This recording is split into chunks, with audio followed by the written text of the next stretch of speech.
মরুর প্রাণী দুম্বা পালনে আগ্রহী হচ্ছেন কুষ্টিয়ার ছোট বড় খামারিরা। পালনে খরচ কম, খড়, ঘাস, ভুসি সহ প্রচলিত খাবারে অভ্যস্ত এই প্রাণী। রোগবালাইয়ের ঝুঁকি নেই, অল্প খরচে খামারিরা পাচ্ছেন অধিক মুনাফা। কম চর্বিযুক্ত মাংসে রয়েছে protein O iron.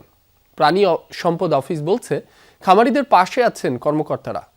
A grade ক্লিংকারের confidence cement, বাংলাদেশের হৃদয় জুড়ে।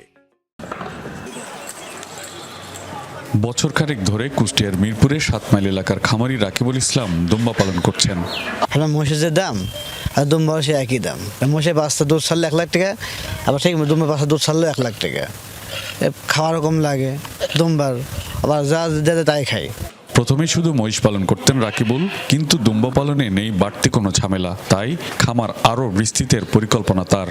খাবারটা দেওয়া না, শুধু বিচিলি ছাল আর হচ্ছে দুপুরবেলা দিয়ে আর রাতে দিয়ে ঘাস দেওয়া হয়। 6 মাস যাবত আমরা এরকম চাষ করছি, তো ভালোই বাচ্চা কাচ্চা ভালোই হয়েছে। তো আরও আমাদের ফার্ম বাড়ানোর চেষ্টা করছি, যে আরও বাড়াবো। দেশের মাটিতে মরুর প্রাণী পালনে দিন দিন আগ্রহী হচ্ছেন উপজেলার অনেকেই।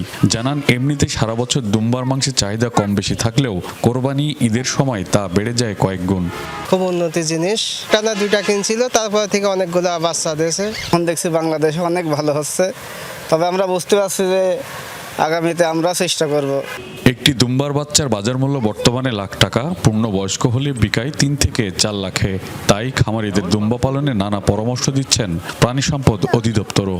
বেশ কিছু খামার ইতিমধ্যে দুম্বা পালন শুরু করেছে। তার ভিতরে আমাদের সাতবাড়ি বহলবাড়ি গ্রামে 7 মাইল বহলবাড়ি গ্রামের রাকিব ভাই অন্যতম। তার খামারে বর্তমানে প্রায় 9 থেকে 10টি দুম্বা আছে।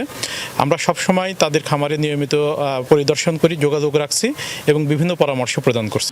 কুষ্টিয়ার মিরপুরে 9 জন খামারি দুম্বা পালন করেন। ভবিষ্যতে এই পশুপালন ছড়িয়ে পড়লে গ্রামীণ অর্থনীতিও বেগবান হবে বলে আশা সংশ্লিষ্টদের। কুষ্টিয়াতেও শুরু হয়েছে এই দুম্বা পালন। অন্যান্য পশু পালনের থেকে অনেক কম খরচে অনেক বেশি লাভ করা সম্ভব বলে জানিয়েছেন এই খামারি। রুহুল আমিন বাবু, যমুনা নিউজ, কুষ্টিয়া।